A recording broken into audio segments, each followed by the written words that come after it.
In this lecture video, we look at example 5.4, where we demonstrate how to perform an analysis of variance for a two-factor complete factorial treatment structure. Here's a description of the experiment. An experiment was performed to evaluate the effects of 4 pesticides on the yield of fruit trees from 3 varieties of citrus trees. 24 trees were randomly selected from an orchard to be used in the experiment, 8 trees from each of the 3 varieties. Each of the 4 pesticides was then randomly assigned to 2 trees of each variety. Yields of fruit in bushels per tree were measured after the test period. Now note that the pesticides and tree varieties used in the experiment were the only ones of interest to the researcher. Now, the experimental design consists of a two-factor complete factorial treatment structure along with a completely randomized design structure. Because the pesticides and tree varieties used in the experiment were the only ones of interest to the researcher, both of these factors are fixed effects. Now, perform an analysis of variance to determine whether there are differences in the mean fruit yield due to pesticide or tree variety. We are to use a significance level of 0.05 in all tests. The data are given on the following slide, so let's take a look. So here are the raw data, the y sub ijk's. And we see here that we have rows corresponding to pesticides, that's factor A. We have 4 pesticides, therefore 4 rows.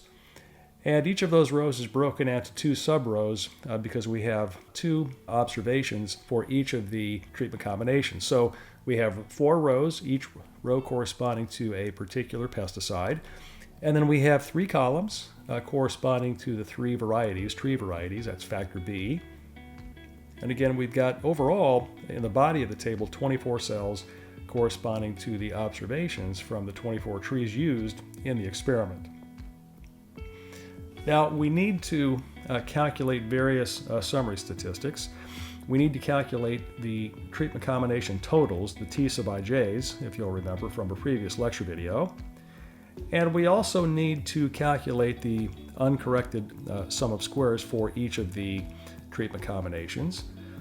And as we discussed and showed in a previous lecture video, those calculations are easily done and conveniently organized and summarized in the context of 2 separate two-way tables. And so let's calculate the treatment combination sums first, the TIJs. And what I'm going to do is to add a summary row for each pesticide. So let's take a look at that.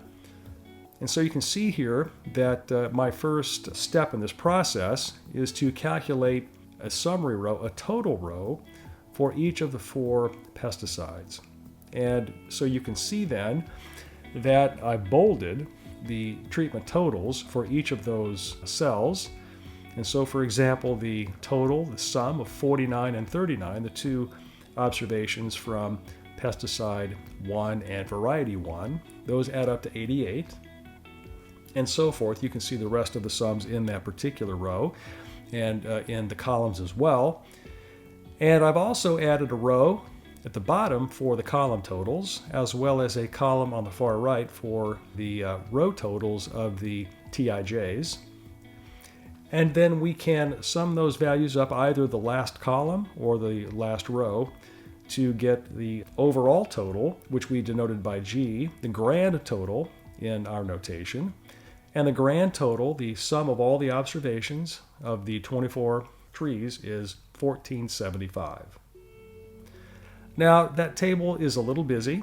I wanted to do this as a first step so that we can see where those totals are coming from, but I really don't need the raw data once I have the totals and the uncorrected sum of squares. So at least for this table, where I have the treatment combination sums or treatment combination totals, the TIJs, I'm going to simplify this, and I'm just going to pare it down to just the totals. And so here I've down now to the 12 treatment combinations, And for each treatment combination, I have the treatment combination sum or total for that combination. And again, you can see that the grand total is 1,475. Now, I want to do a similar thing in calculating the uncorrected sums of squares for each of the treatment combinations. For the raw data table, or in the raw data table, I've added again an extra row for each pesticide for each factor A level. And instead of calculating the total, I'm calculating the sum of the squared values. So for example, in the summary row for pesticide 1, variety 1, 49 squared plus 39 squared is 3922. And the same calculations are done for the other summary cells. And then I've got a row at the very bottom for the column totals for those, and notice I'm only totaling up those uncorrected sums of squares. Similarly, I've added a column at the far right hand side, and I've got the sum of the uncorrected sum of squares for each of those rows where I've got a value.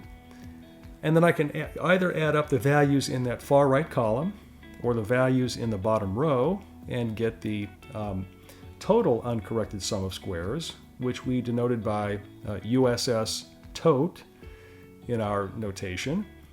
And that turns out to be 97,839.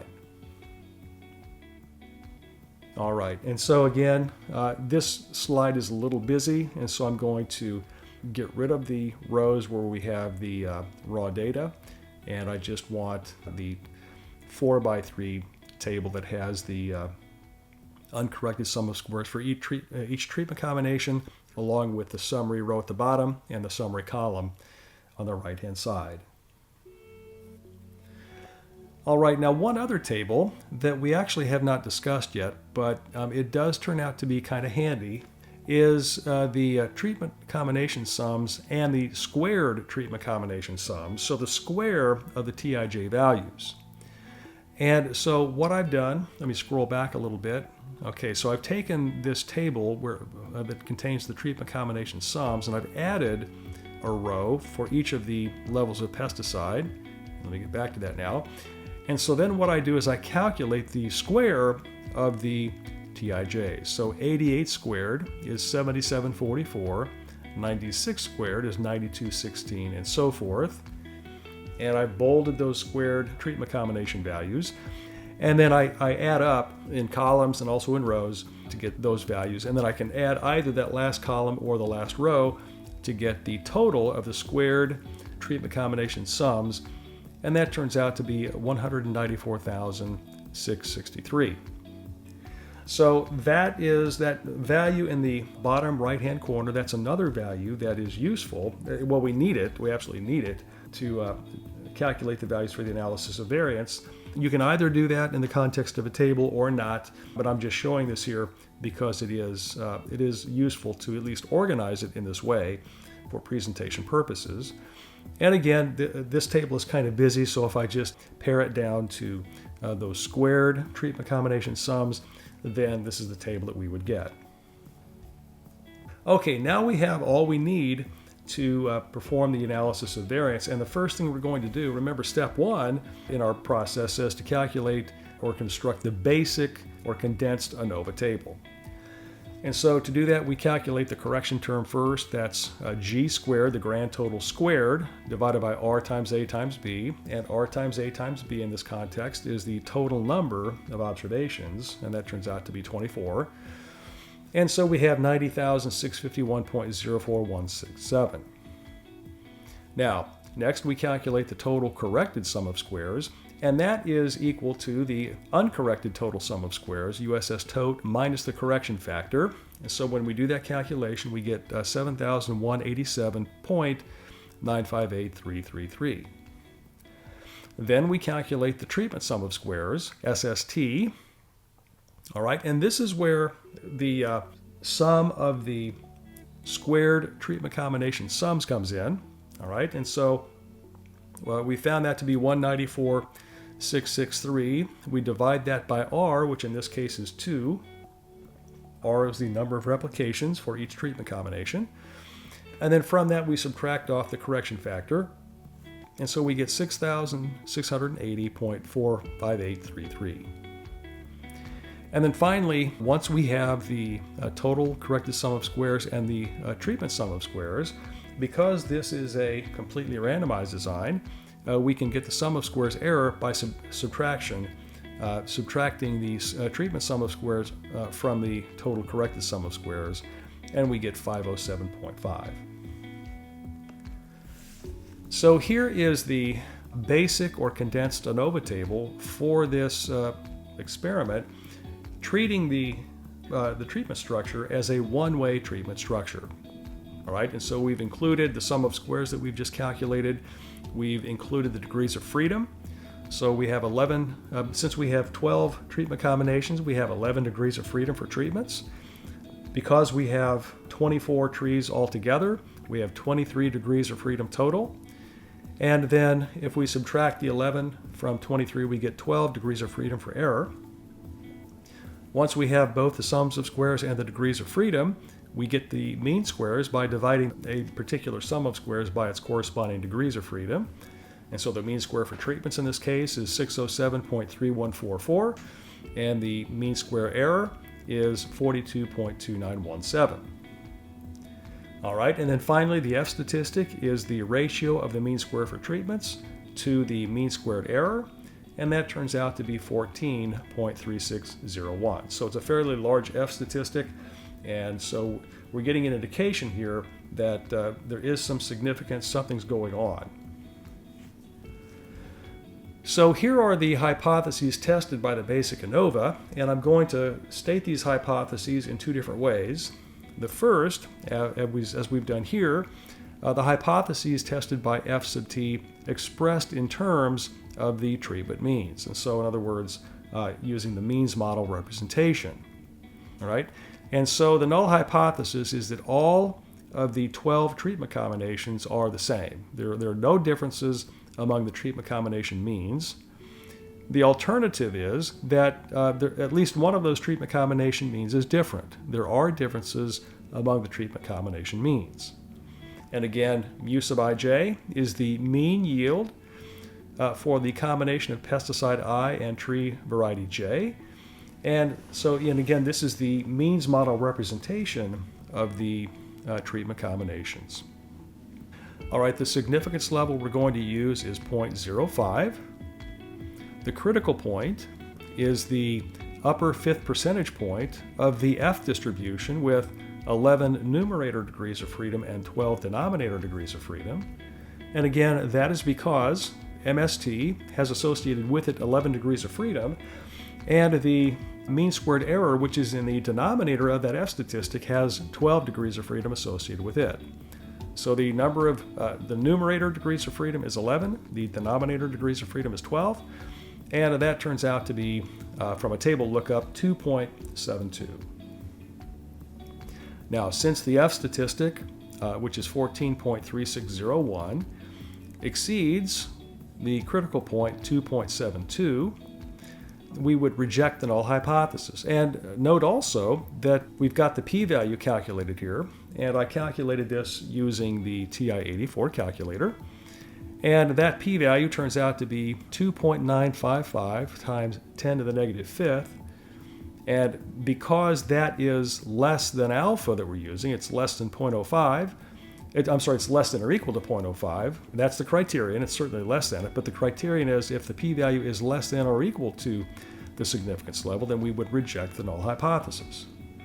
And so because that is the case, and we can state it either as the test statistic being greater than the critical point, or the p-value being less than or equal to alpha, we reject the null hypothesis and conclude that differences exist among the mean yields of the 12 pesticide tree variety treatment combinations.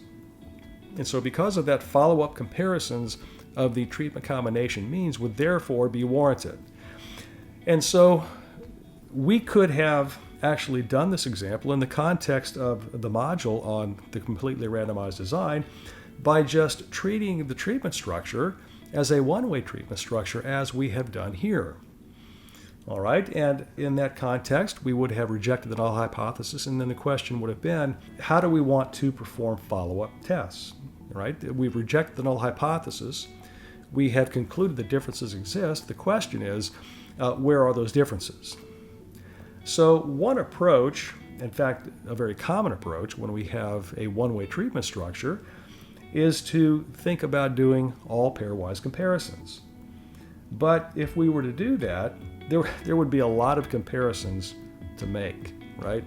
But the thing is, when we have structure to our treatment structure, and we do in this case, we have a two-factor complete factorial treatment structure, in most cases, certain comparisons are going to be of interest.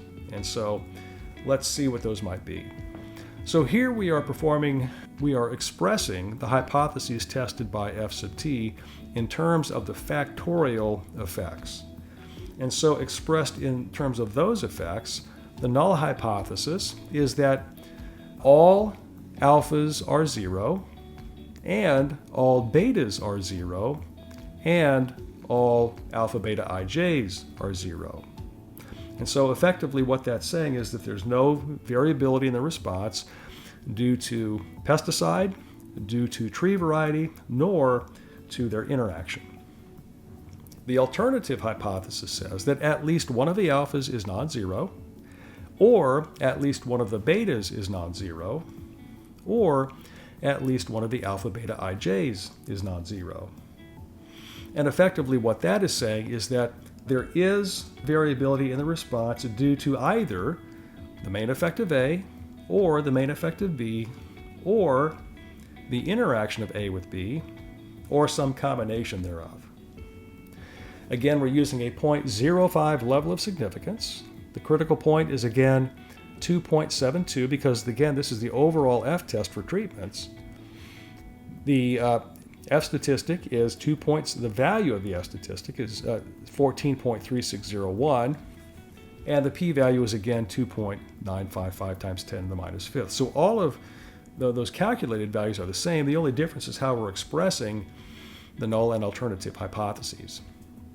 Now, the conclusion, since we are rejecting the null hypothesis here, we conclude that at least one of the factorial effects is impacting the response, either factor A, the pesticide, factor B, the tree variety, or the pesticide-tree variety interaction. It therefore makes sense to proceed further and test the significance of the individual factorial effects, so the main effect of A, the main effect of B, and the interaction. And so to do that, we need to first partition that treatment sum of squares and then expand the ANOVA table to include those values. And so the sum of squares for the main effect of A, the calculation is shown here, and it turns out to be 2,227.45833. The sum of squares for the main effect of factor B, the calculation is here, and it turns out to be 3996.08333. And because of the constraint that the sum of squares for treatments is equal to the sum of SSA, SSB, and SSAB, once we have the first three of those, SST, SSA, and SSB, we can get SSAB, the sum of squares for the interaction between factor A and factor B, by subtraction. And that turns out to be 456.91667. All right, then taking those values and expanding the ANOVA table to include the partitioning of the treatment variation, we see here that we've expanded or partitioned the 11 degrees of freedom associated with treatments into 3 degrees of freedom for factor A, 2 degrees of freedom for factor B, and then 6 degrees of freedom for the A-B interaction. Similarly, we have partitioned the sum of squares for treatments into 3 components for the main effect of A, the main effect of B, and the interaction of A with B.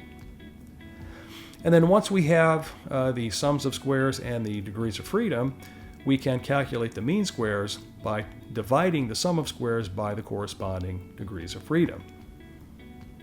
All right, and then since once we have the mean squares, we can calculate the F statistics by calculating them as we indicated in a previous lecture video, where we make sure that we're dividing by the appropriate mean square. And in this case, because factor A and factor B are both fixed effects, the appropriate divisor, the appropriate mean square to divide by, is the mean squared error. And so we have the F statistics as shown in that last column.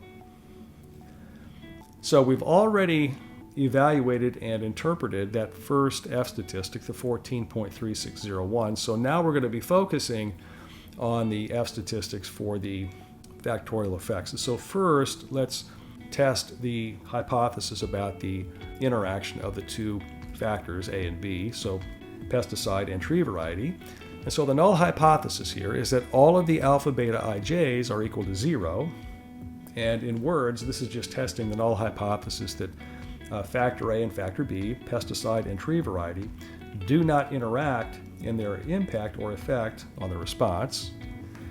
The alternative hypothesis is that at least one of the alpha beta ij's is not equal to 0, or in other words, that the pesticide and tree variety do interact. The significance level is 0.05. The critical point is the upper fifth percentage point of the F distribution with 6 and 12 degrees of freedom. And the reason we have those degrees of freedom, we have 6 degrees of freedom associated with the AB interaction, and the denominator of the F statistic is MSE, and that has 12 degrees of freedom associated with it. And so the critical point is 3.00. All right, and since the F statistic, F sub AB, we can see here that's 1.8007. Since that is not greater than 3, we fail to reject the null hypothesis that no interaction exists between factor A and factor B. All right, now another way to reach that conclusion would be to use the p-value. And again, I calculated the p-value for this test with the TI-84, and it turns out to be 0.1817. Okay, either way, we fail to reject that null hypothesis of no interaction between pesticide and tree variety. And so because of that, it's therefore meaningful to proceed to tests involving the main effect of pesticide and also the main effect of tree variety. Remember, if there is interaction between two factors, then it really doesn't make sense to look at their main effect. But since it's not unreasonable here to assume that no interaction exists, then we can proceed and look at those main effects. All right, and so here is the hypothesis tested by F sub A. And so the null hypothesis is that all the alpha i's are 0. That's essentially saying that there is no impact on the response due to factor A, which is pesticide, against the alternative hypothesis that says that at least one of the alpha sub i's is non-zero. Or in other words, there is variability in the response due to factor A. Again, we'll use a 0.05 level of significance. And the critical point in this case is the upper fifth percentage point of the F distribution with 3 numerator degrees of freedom and 12 denominator degrees of freedom. And we have 3 numerator degrees of freedom because there are 3 degrees of freedom associated with MSA, which is the numerator of that F statistic. And so that critical point turns out to be 3.49. The F statistic, which is MSA over MSE, is equal to 17.5563, and that does exceed 3.49. The p-value for the test is 1.0978 times 10 to the minus 4th, and since that is less than or equal to 0.05, or we could also say because the F statistic is greater than 3.49, we reject the null hypothesis that the factor A main effect is 0. All right, and so because of that, follow-up comparisons of the pesticides would be warranted. So we have 4 pesticides. There is no interaction between A and B, between pesticide and tree variety. Pesticide is significant. There's variation in the responses among the 4 levels of pesticide. And so we could then do comparisons amongst those 4 levels as a follow-up, and that would be a very natural and useful thing to do. Okay, finally, the hypothesis tested by F sub B. And so the null hypothesis is that all of the beta J's are equal to 0, against the alternative hypothesis that at least one of the beta J's is non-zero. Equivalently, the null hypothesis is stating that there is no variability in the response due to tree variety. The alternative is saying that there is variability in the response due to tree variety. We use a 0.05 level of significance again. The critical point is the upper 5th percentage point of the F distribution with 2 numerator degrees of freedom and 12 denominator degrees of freedom.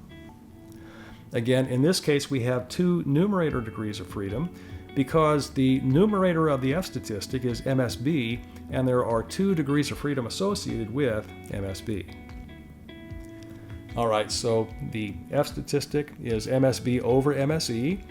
That turns out to be 47.2443. That does exceed 3.89, so we know automatically we're going to reject that null hypothesis. The p-value for the test is 2.0477 times 10 to the minus 6, so it's a very small p-value. It's certainly less than or equal to 0.05, and so we could use that as our criterion to reject or fail to reject as well. So whichever criterion we use, because they are equivalent, we reject the null hypothesis that the factor B, or tree variety main effect, is 0, and so follow-up comparisons of the tree varieties would be warranted.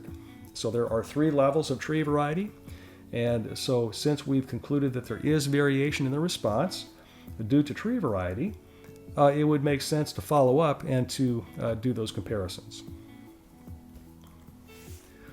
Okay, so the overall conclusions regarding the factorial effects: the assumption of no interaction between pesticides and tree varieties is not rejected at the 0.05 level of significance.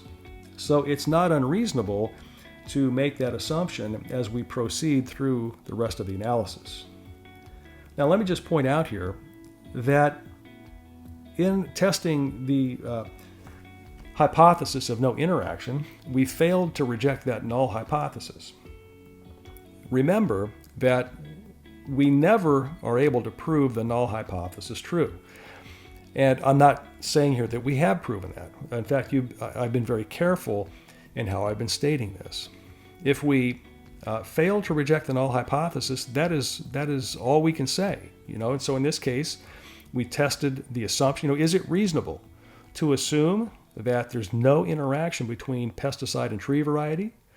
So that was our null hypothesis. That null hypothesis assumes that there's no interaction, and we were not able to reject that assumption based on the data. And so it's reasonable at the 0.05 level of significance to continue and carry on, or carry that assumption throughout the rest of our analysis.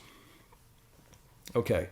The pesticide main effect is significant at the 0.05 level of significance, and so therefore comparisons among the 4 pesticides would be warranted, not only in terms of hypothesis testing, but in terms of point estimation of differences, confidence interval estimation of differences, and so forth. Any kind of linear combination amongst those 4 treatment means that is relevant and important to the researcher. And then finally, the tree variety main effect is also significant. It's actually a little bit more significant. It's certainly significant at the 0.05 level of significance. And so follow-up comparisons among those 3 tree varieties would be warranted as well.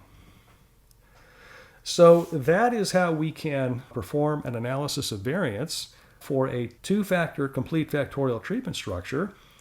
Again, what we did was we started off by performing a basic or condensed, a basic analysis of variance, and constructed the basic or condensed ANOVA table, where we were treating the 2-way treatment structure as a 1-way treatment structure, because that's what we learned how to do back in the module on completely randomized designs. And once we had that, then we could first test whether it made sense to proceed with an analysis, a more detailed or refined analysis of the factorial effects themselves. We rejected the null hypothesis that there were no differences among the treatment means, and so it makes sense then to proceed and perform more refined analyses involving those factorial effects. And we did that by partitioning the treatment sum of squares, expanding the ANOVA table to include that information, and then calculating the appropriate F statistics and drawing conclusions. So that is the end of the example. We will continue with another example in the next lecture video.